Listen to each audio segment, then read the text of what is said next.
गर्मी के मौसम में सबसे पहले जो चीज याद आती है वो है एसी। दोस्तों, अक्सर लोग गर्मी के मौसम में तेज धूप और हाई टेम्परेचर से बचने के लिए फैन का इस्तेमाल करते हैं, लेकिन जब फैन भी आग उगलने लगता है तब लोगों को एसी की याद आ जाती है, जो ज्वालामुखी जैसे कमरे को भी शिमला बना देती है। लेकिन दोस्तों, क्या आपको पता है कि आखिर फैक्ट्री में एसी कैसे बनाया जाता है और वो कैसे काम करता है? अगर नहीं पता तो बने रहिए हमारे साथ वीडियो के अंत तक। रूम को ठंडा करने के लिए 3 मेन कंपोनेंट लगाए जाते हैं। पहला कंडेंसर, जो रूम के बाहर यानी छत के ऊपर लगाया जाता है, जिसे हीट एक्सचेंजर भी कहा जाता है, जो रूम से आने वाली गर्मी को कूल करके वापस रूम में भेजता है। और दूसरा कंपोनेंट होता है इवोपरेटर यानी इंडोर यूनिट, जिसमें एक फैन लगी होती है जो कंडेंसर से आने वाली कुल एयर को रूम में डिस्ट्रीब्यूट करती है। और तीसरा कंपोनेंट होता है कंप्रेसर, जिसका काम होता है रूम के हॉट एयर को कंडेंसर के पास भेजकर कूल एयर को वापस इवोपरेटर में भेजता है।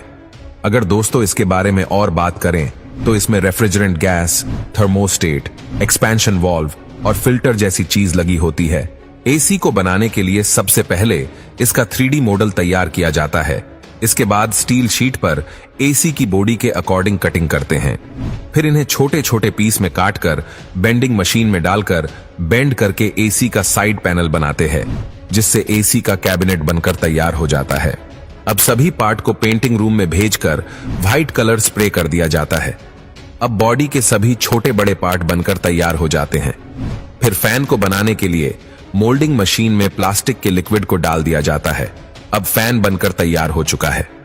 अब नेक्स्ट है हॉट कोयल यानी कंडेंसर में लगाने वाली कोयल रोड को बनाने की बारी। तो इसे बनाना स्टार्ट होता है कॉपर ट्यूब को एक फिक्स लेंथ में काटने से। फिर इन कॉपर ट्यूब को बेंडिंग मशीन में डालकर कंडेंसर ट्यूब का शेप दिया जाता है। अब एल्यूमिनियम कोयल का एक मोटर लेयर बनाकर उसमें कॉपर ट्यूब को डाल दिया जाता है और कोयल ड्राइव को ओवन में डालकर इस पर एक खास तरह के ऑयल को लगाया जाता है।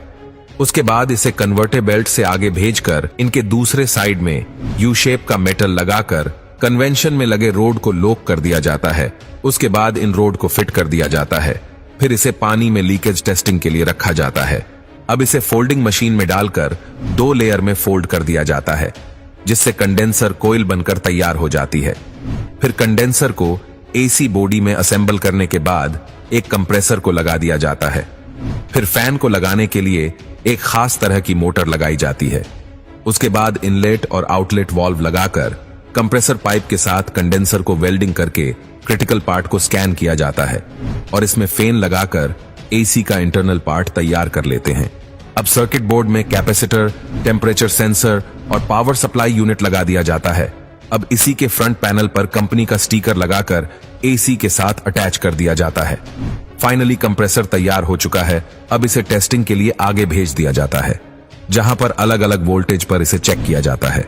फिर उसे दूसरे चैम्बर में भेजकर फैन की स्पीड को चेक करने के बाद इसका वाटर प्रूफ टेस्टिंग और फिर बॉक्स में पैक करके इनका सर्कुलेशन और वाइब्रेशन टेस्टिंग किया जाता है।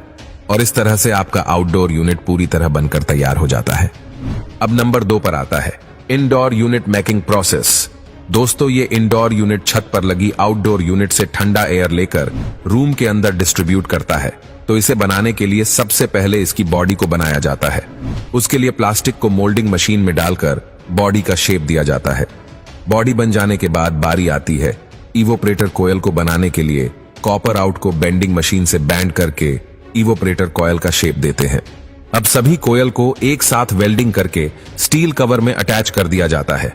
फिर इनमें इनलेट और आउटलेट वाल्व लगाकर कुछ इस तरह तैयार कर लेते हैं। दोस्तों, इन्हीं वाल्व की मदद से एसी में कूल एयर आता है और हॉट एयर बाहर निकलता है। अब एसी की बॉडी में सर्किट लगाकर स्क्रू से टाइट कर दिया जाता है।